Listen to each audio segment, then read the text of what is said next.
The sprinkler system soaked Teddy's designer suit as he stumbled out of my building, looking like a drowned rat in $1,000 fabric. That was 3 weeks ago. Today, my wife showed up at my door crying, claiming she couldn't live without me. What she didn't expect was her sister stepping out of my bedroom with a satisfied smile. But I'm getting ahead of myself. Let me tell you how Felix Rourde, a 40-year-old compliance officer who most people considered boring, orchestrated the most satisfying revenge of his life. My name is Felix Rourde, and until 6 months ago, I thought I had the perfect life. Perfect wife, perfect apartment, perfect job analyzing financial irregularities for Morrison and Associates. The only thing that wasn't perfect was my wine fridge, which hummed like a fading moose every night at 3 a.m. Brielle, my wife of 8 years, planned luxury events for Manhattan's elite. She was gorgeous, successful, and had this way of lighting up a room that made everyone forget I existed, which, as it turned out, was exactly how she liked it. The first crack appeared on a Tuesday morning in March. I was reviewing quarterly reports when I noticed something odd in our joint account statements. Cash withdrawals, lots of them. 500 here, 800 there, always from ATMs I didn't recognize. "Babe," I called out as Brielle rushed around our apartment, gathering her designer bags for another client consultation. "Did you take out cash yesterday? 800 from that ATM on 5th? She paused, her hand frozen on the door handle. Just for a second.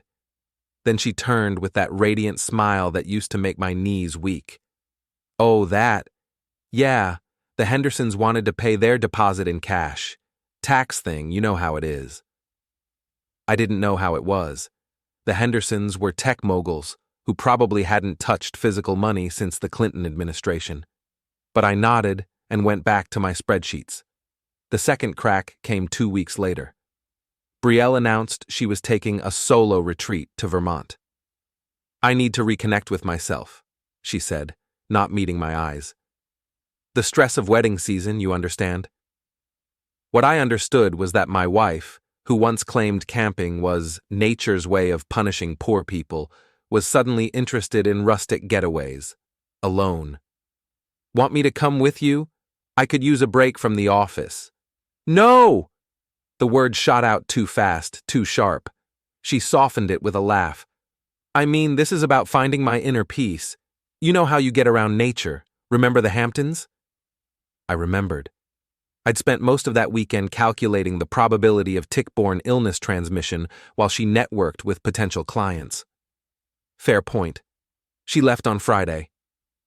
By Sunday, I was checking our credit card statements online, a habit that Brielle called obsessive and I called financially responsible. The charges told an interesting story. No Vermont retreat center. Instead, dinner at Le Bernardin for 2, a room at the plaza, and breakfast at a cafe I'd never heard of. When she came home Sunday night, glowing with what she claimed was mountain air and meditation, I was ready. "How was Vermont?" "Amazing, so peaceful. I feel completely renewed." She kissed my cheek, and I caught a whiff of expensive cologne, not mine. "That's great. Hey, did you know someone used our card at Le Bernardin Friday night? Weird, right? I should probably call the bank." The color drained from her face so fast I thought she might faint. "Oh, that. I met an old college friend. We decided to splurge instead of doing the retreat thing. Spur of the moment." "College friend? Sarah Martinez. You don't know her." I nodded and smiled. "Sounds fun." What I didn't tell her was that I'd already called Le Bernardin. They remembered the reservation, not under Sarah Martinez, under Theodore Voss, Teddy Voss, real estate developer, married, and according to the society pages, a regular at all the same events where my wife worked. The burner phone fell out of Brielle's gym bag on a Thursday morning. She was in the shower, singing off-key to some pop song, when her bag tipped over and spilled its contents across our hardwood floor. Makeup, protein bars, her regular iPhone, and a small black phone I'd never seen before. I shouldn't have looked. I should have just put it back and pretended I'd never seen it. But I'm a compliance officer. Investigating irregularities is literally my job description. The text thread with T was illuminating. T. Can't wait to see you tonight. Same place? B. Yes. Felix thinks I'm at the Morrison charity thing. T. Poor bastard. Does he suspect? B. Please. He's too busy with his spreadsheets to notice I could be gone for a week. T. When are you going to tell him? B. Soon. After the divorce is final and I get half of everything. Then we can be together properly. I sat on our kitchen floor, holding evidence of my wife's betrayal, while she sang in the shower about love and heartbreak. The irony wasn't lost on me.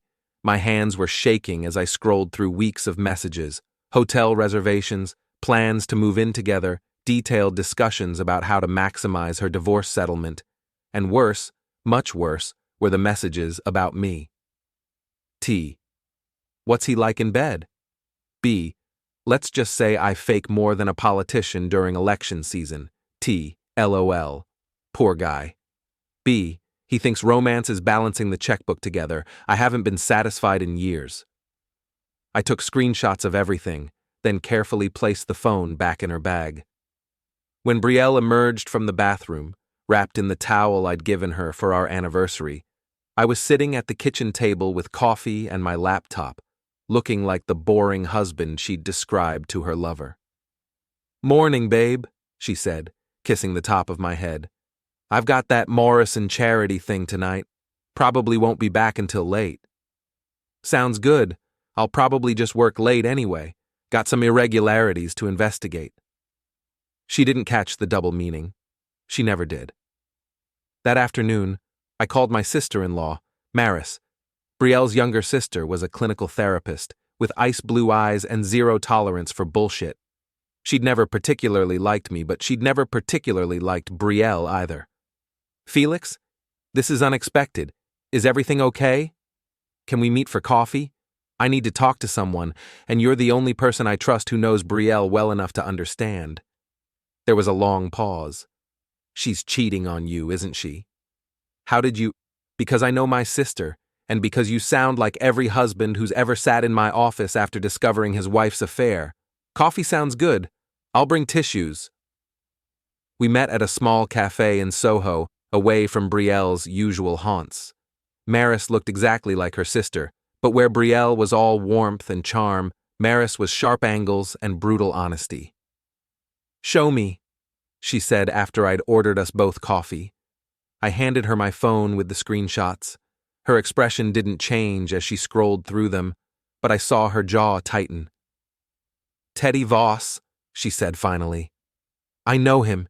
He's been married to Patricia for 15 years, 3 kids. You know him?" "He's been one of Brielle's clients for 2 years. She planned his daughter's sweet 16. Maris handed back my phone. "I'm sorry, Felix, but I'm not surprised." "You're not?" "Brielle has been cheating since high school. Different guys, same pattern. She gets bored, finds someone exciting, and then burns everything down when she's ready to move on." Maris stirred her coffee slowly. "I thought maybe marriage would change her. I hoped you'd be different." "What do you mean?" "You're stable, reliable, the kind of man she said she wanted to settle down with. But Brielle doesn't actually want stability. She wants the security of stability with the excitement of chaos on the side." I felt like an idiot. "So, everyone knew?" "Not everyone, but her friends. They gossip. I hear things." Maris leaned forward. "What are you going to do?" "I don't know. Confront her? File for divorce?" "You could, or—" She paused, studying my face. "You could be strategic about it. Brielle's planning to take you for everything you're worth. But if you're smart, if you're careful, you could turn this around." "What do you mean?" Maris smiled, and for the first time since I'd known her, it wasn't a nice smile. "I mean, my sister has been underestimating people her whole life. Maybe it's time someone showed her what that feels like." Nash Williams had been my friend since college, back when I was studying accounting and he was studying criminal justice. Now he ran a private security firm, and more importantly, he understood the value of careful documentation and strategic thinking. "So let me get this straight," Nash said, reviewing the evidence I'd compiled over the past 2 weeks. "Your wife is cheating with a married real estate developer, planning to divorce you, and she thinks you're too stupid to notice. That's the situation. And you want to what, exactly? Catch them in the act? Hire a PI? I want to destroy them. Legally. Completely. But I want to do it right." Nash grinned. He was 6'3", built like a linebacker, and had the kind of smile that made smart people nervous. "Now you're talking my language. What's the plan?" "First, I secure our assets. I've already started moving money to individual accounts. Everything legal, everything documented.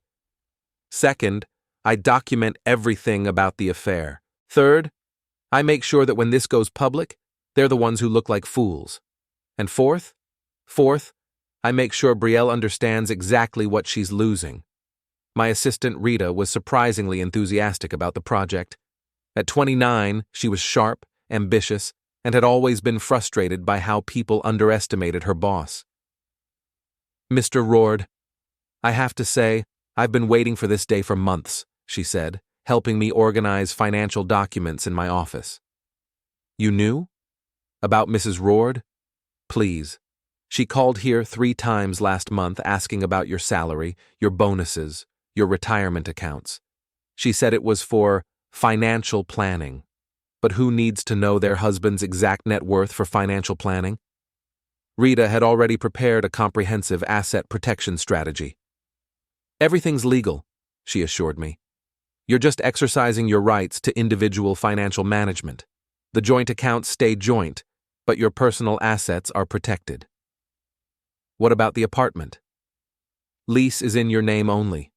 Has been since before you were married. She has no legal claim to it."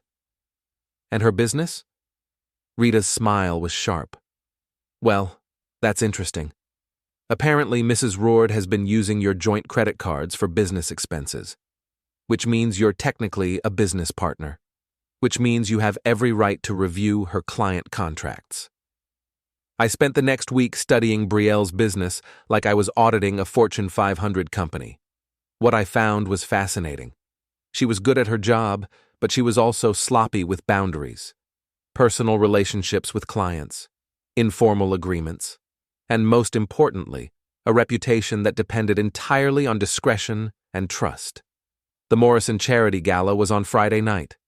Brielle had been planning it for months, and it was supposed to be her biggest success of the year.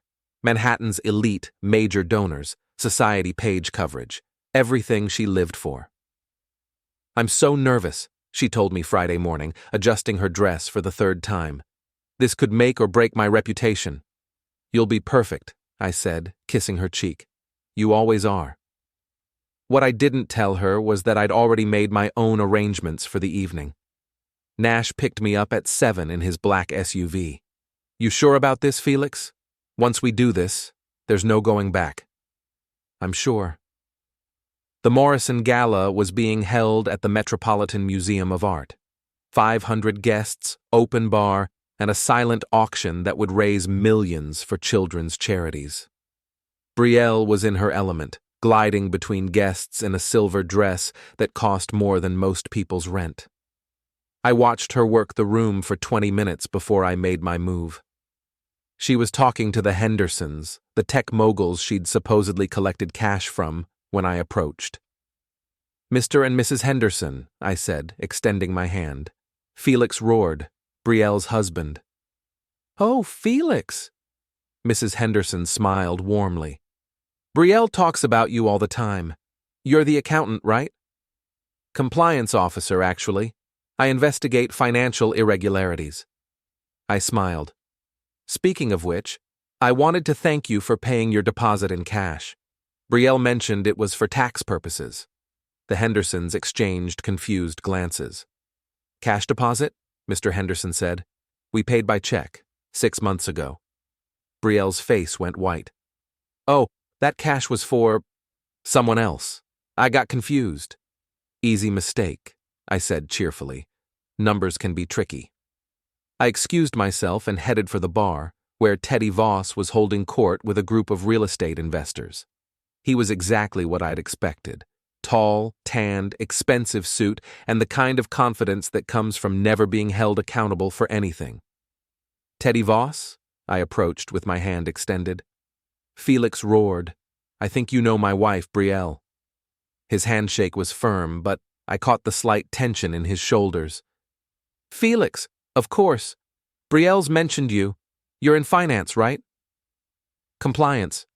I investigate fraud, embezzlement, that sort of thing. I smiled.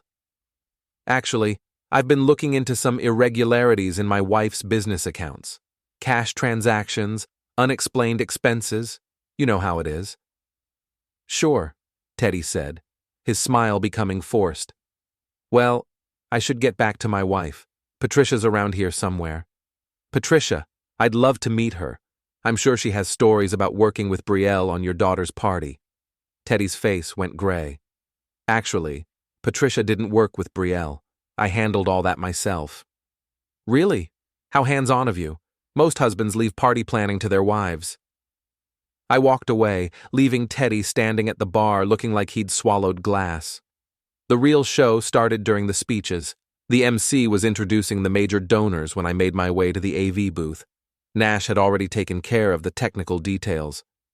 Ladies and gentlemen, the MC announced, we'd like to thank our event planner, Brielle Torin, for her exceptional work on tonight's gala. The spotlight found Brielle, who smiled and waved gracefully. That's when Nash hit the switch. The main screen, which had been displaying the charity's logo, suddenly filled with a slideshow of photos. Brielle and Teddy at Le Bernardin. Brielle and Teddy entering the plaza. Brielle and Teddy kissing in what they thought was a private corner of a restaurant. The gasps from the audience were audible. Brielle stood frozen in the spotlight as her affair played out in high definition for 500 of Manhattan's most connected people.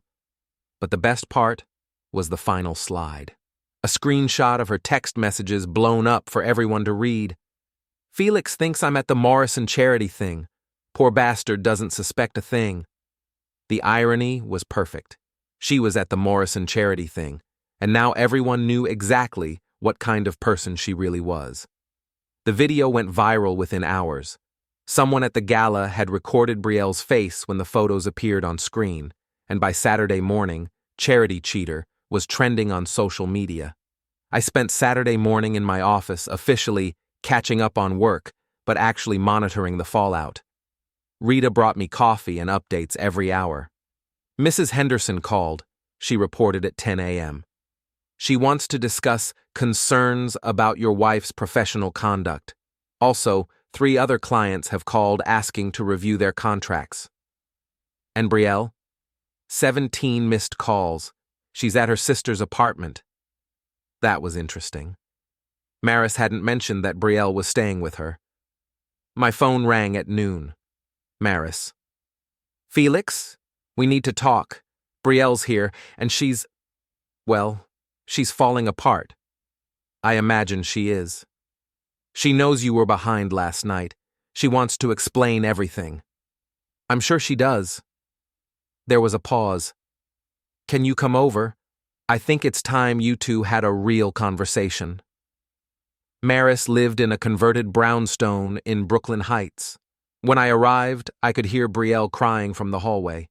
Maris let me in with an expression I couldn't read. She's in the living room. Fair warning, she's not handling this well.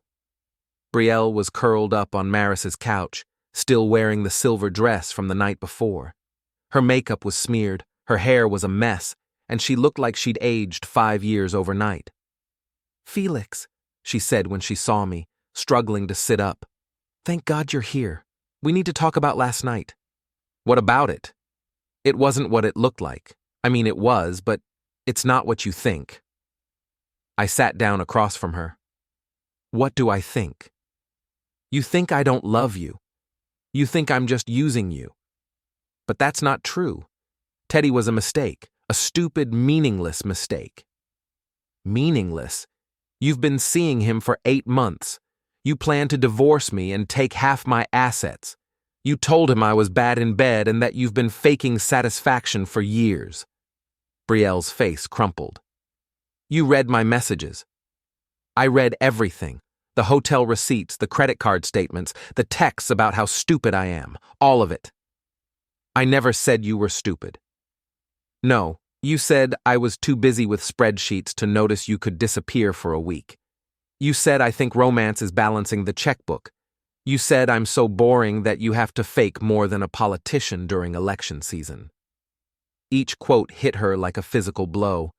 "Felix, please, I was venting. I didn't mean any of it." "Which part didn't you mean? The part where you called me a poor bastard?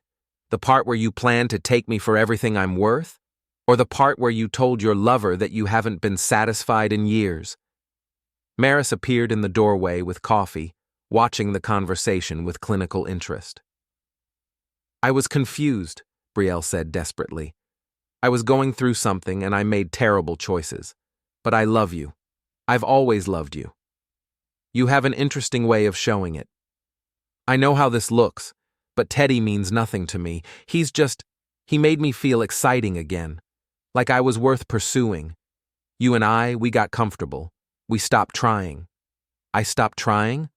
I'm not the one who's been lying for 8 months. You stopped seeing me. When's the last time you planned a surprise for me? When's the last time you did something spontaneous?" I looked at her for a long moment. "Last night was pretty spontaneous." Brielle flinched. "That's not what I meant." "I know what you meant. You wanted me to be someone else, someone more like Teddy, rich, flashy, exciting. The problem is you married me, not him. I can change. We can fix this." "How?" "Counseling. Therapy. I'll do whatever it takes." I looked at Maris, who was leaning against the doorframe with her arms crossed. "What do you think? Professional opinion?" Maris considered the question seriously. "I think Brielle is scared. Her affair is public, her reputation is destroyed, and she's facing the consequences of her choices for the first time in her life. Whether she's genuinely remorseful or just desperate, that's harder to say." "I'm genuinely remorseful," Brielle protested. "I know I screwed up. I know I hurt you, but we can get past this." "Can we? Because according to your text messages, you were planning to file for divorce next month. You already talked to a lawyer about maximizing your settlement." Brielle's face went pale. "How did you—" "I'm a compliance officer, Brielle. I investigate things. It's what I do." She started crying again, but this time it felt different. Less desperate, more defeated. "What happens now?" she asked quietly. "Now you deal with the consequences of your choices. Your clients are reviewing their contracts.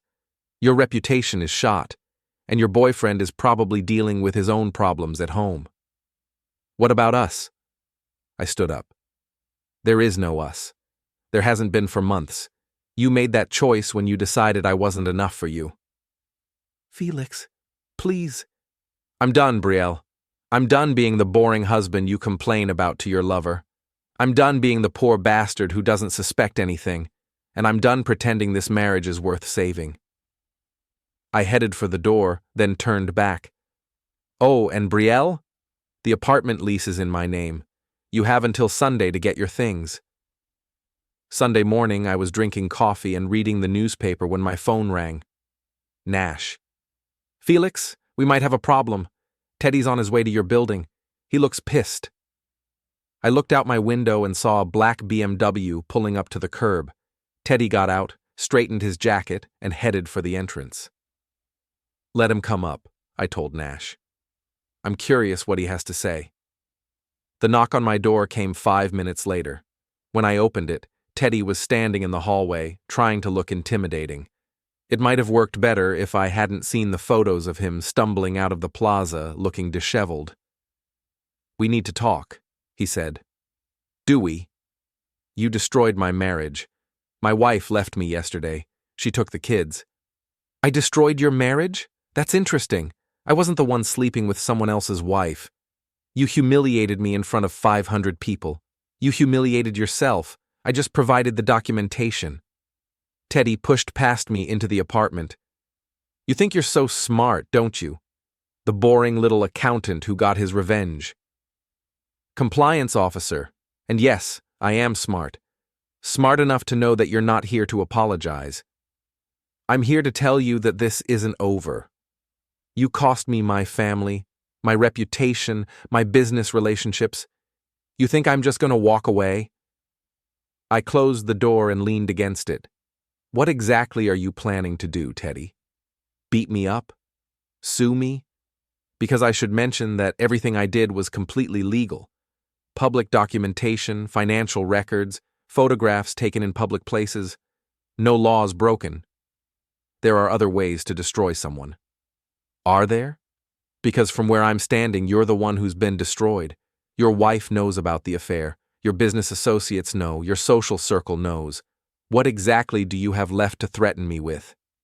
Teddy's face was red with anger. I could ruin your career. I have connections. Really? Because I checked. Your company has been under investigation by the SEC for questionable development practices, bribing city officials, cutting corners on safety inspections. I'm sure my boss would be very interested in that information. The color drained from Teddy's face. You're bluffing. Am I? I'm a compliance officer, Teddy. I investigate financial irregularities for a living. Did you really think I wouldn't look into your business practices once I knew you were sleeping with my wife? I walked to my desk and picked up a thick folder. Falsified inspection reports, undocumented cash payments to city officials, safety violations at 3 different construction sites. Should I go on? You can't prove any of that. I don't have to. I just have to report suspicious activity to the appropriate authorities. They'll do their own investigation. Teddy stared at the folder like it was a loaded gun. What do you want? I want you to leave my building, leave me alone, and disappear from my life. In return, I'll keep this information to myself. And if I don't? Then you'll find out what it's really like to be destroyed by someone who's smarter than you. Teddy looked around my apartment, taking in the neat bookshelves, the organized desk, the careful attention to detail. For the first time, he seemed to understand what he was dealing with. This isn't over, he said, but his voice had lost its edge. Yes, it is. After Teddy left, I called Maris. How is she? Brielle? She's packing. She'll be out of your apartment by tonight. And how are you? There was a pause. I'm impressed, actually. I didn't think you had it in you. What, revenge? Strategic thinking, patience, the ability to play a long game. Another pause. Brielle never appreciated how dangerous intelligence can be when it's properly motivated. Dangerous? You destroyed 2 people without breaking a single law. You used their own actions against them, turned their strengths into weaknesses, and made them complicit in their own downfall. That's not luck, Felix. That's skill.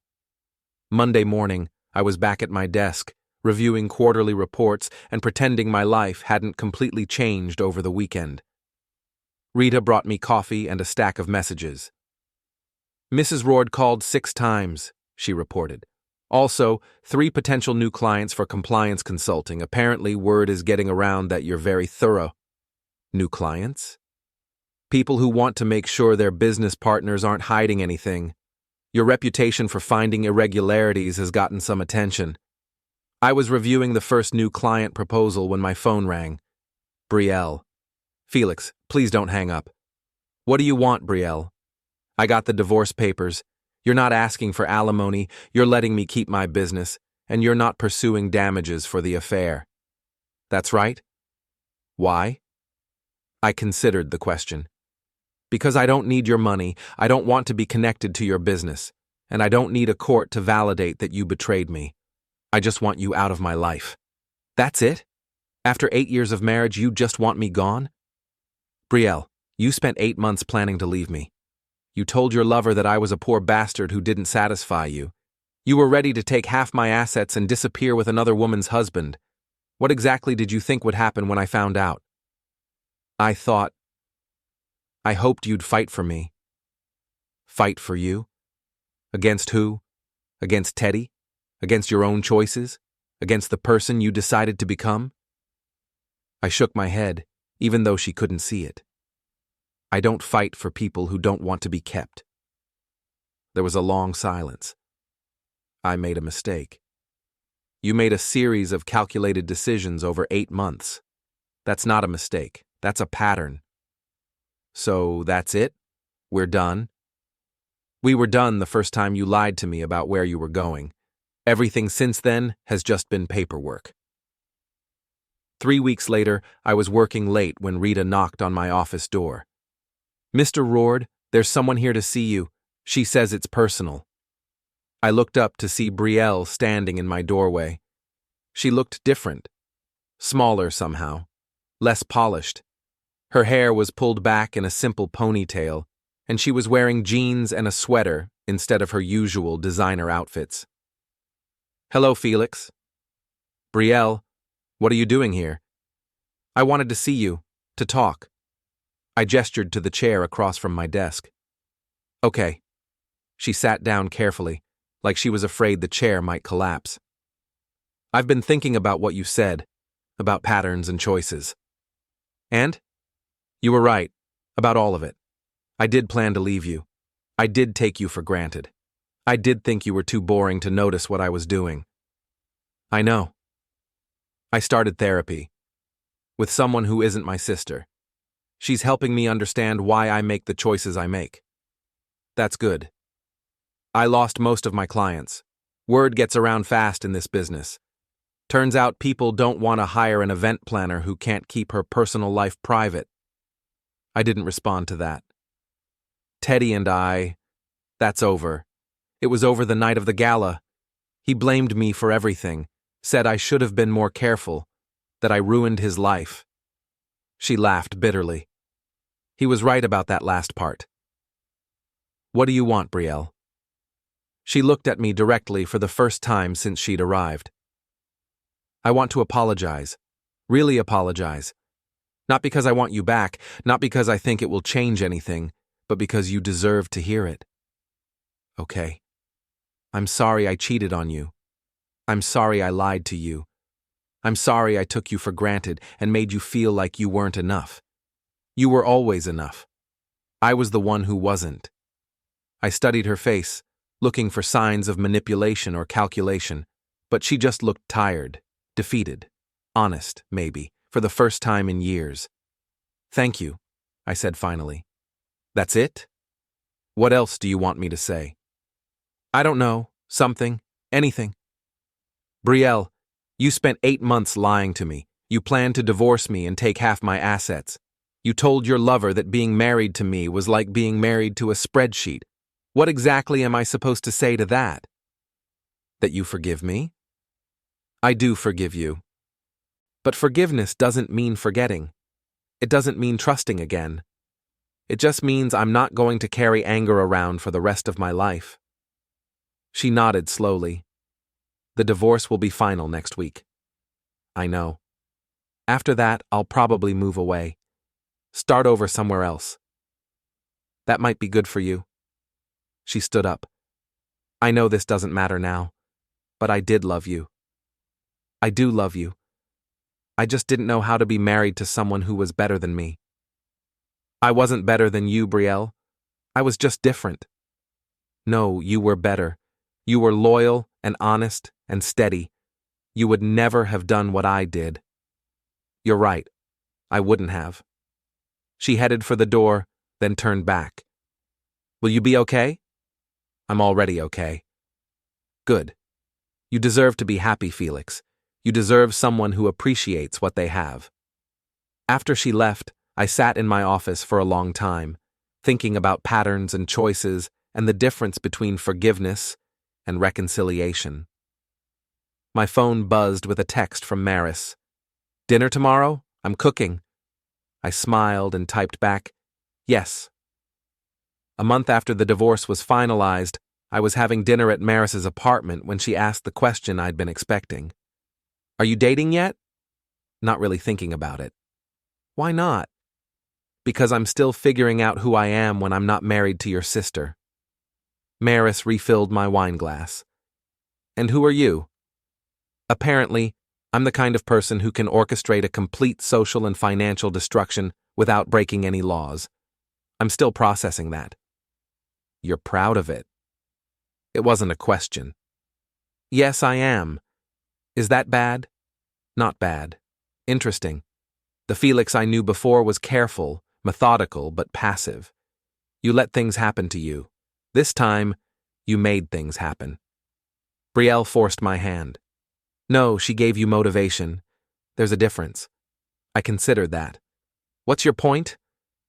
My point is that you're more interesting than you used to be, more confident. You know what you're capable of now. And? Maris smiled. And I think you should ask me out. I nearly choked on my wine. What? You heard me. You're Brielle's sister. So? So that's complicated. Only if we make it complicated. I stared at her. How long have you been thinking about this? Since you showed me those text messages. Maybe before that. Before that? Felix, I never liked the way Brielle treated you. I never liked the way she talked about you. You deserved better. And you think I deserve you? I think we deserve each other. 2 weeks later, Brielle showed up at my apartment unannounced. I opened the door to find her standing in the hallway with tears in her eyes and determination on her face. Felix, I need to tell you something. Brielle, we've already... I get it now. I understand what I lost. I can't live without you. Before I could respond, Maris stepped out of the bedroom, wearing one of my shirts and a satisfied smile. Then you'll have to learn, she said calmly. Brielle froze. Her eyes moved from Maris to me and back again. You're sleeping with my sister? Ex-sister-in-law, Maris corrected. And yes. How long? Does it matter? I asked. How long, Felix? 2 weeks. 2 weeks? We've only been divorced for 6 weeks. And you were cheating on me for 8 months, I reminded her. I think I'm allowed to move on. But with her? With my sister? Maris stepped closer to me, her hand finding mine. Brielle, you made your choice. You chose Teddy over Felix. You chose excitement over stability. You chose to throw away the best thing that ever happened to you. That's not... It is. You had a good man who loved you, and you treated him like he was disposable. Did you really think he'd wait around forever? Brielle looked between us, her face cycling through shock, anger, and something that might have been understanding. You planned this, she said finally. Both of you. No, Maris said. I just recognized what you were too selfish to see. Felix is intelligent, loyal, and capable of more than you ever gave him credit for. He deserved someone who would appreciate those qualities. And that someone is you? Apparently. Brielle turned to me. Do you love her? I considered the question seriously. I'm learning to. She's nothing like you. What's that supposed to mean? It means she doesn't lie to me. She doesn't take me for granted. She doesn't make me feel like I'm not enough. She's my sister. She's also her own person, and she chose to be here. Brielle stood in my doorway for a long moment, taking in the scene, Maris in my shirt, my hand in hers, the obvious intimacy between us.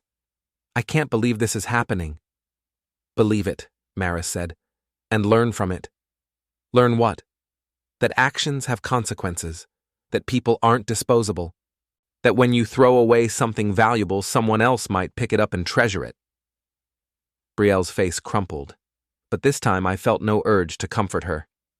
She'd made her choices. Now she had to live with them. I should go, she said quietly. Yes, I agreed. You should. After she left, Maris and I sat on my couch, her head on my shoulder. That was brutal, she said. She needed to see it, to understand that the world doesn't revolve around her choices. Do you feel guilty? I thought about it. No. Should I? Not unless you want to. I don't want to. Good. Because Brielle had her chance. She had 8 years to appreciate what she had, and she chose to throw it away for someone who dropped her the minute things got complicated. And now? Now she gets to learn what it feels like to lose something irreplaceable. 6 months later, I got a wedding invitation in the mail.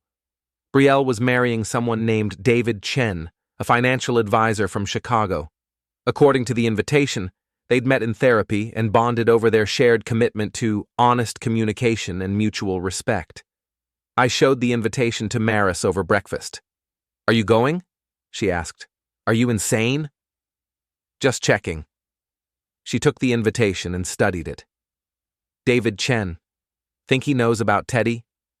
I'm sure she told him everything, part of her new commitment to honesty. Think it'll work? I think Brielle learned something from losing me. Whether she learned enough, that's not my problem anymore. I threw the invitation away and forgot about it. A year later, Maris and I were married in a small ceremony at City Hall. No drama, no complications, no betrayals. Just two people who understood each other choosing to build something together. The night of our wedding, as we lay in bed in our new apartment, Maris asked me if I ever regretted how everything had played out. With Brielle? No. Why? Because you could have handled it differently, quietly, privately. I could have. But then she would have learned nothing. Teddy would have learned nothing. And I would have spent the rest of my life wondering if I was really as boring and passive as she thought I was. And now you know? Now I know that I'm capable of patience, strategy, and absolutely ruthless execution when someone threatens what I care about. Is that a warning? I turned to face her. Only if you're planning to cheat on me with a married real estate developer. I'll keep that in mind. Good. Because I'm much better at this revenge thing than I used to be. She laughed and kissed me, and I realized that for the first time in years, I was exactly where I wanted to be, with exactly the person I wanted to be with. Brielle had been wrong about one thing. I wasn't boring. I was just careful. And when careful people decide to stop being patient, the results can be spectacular.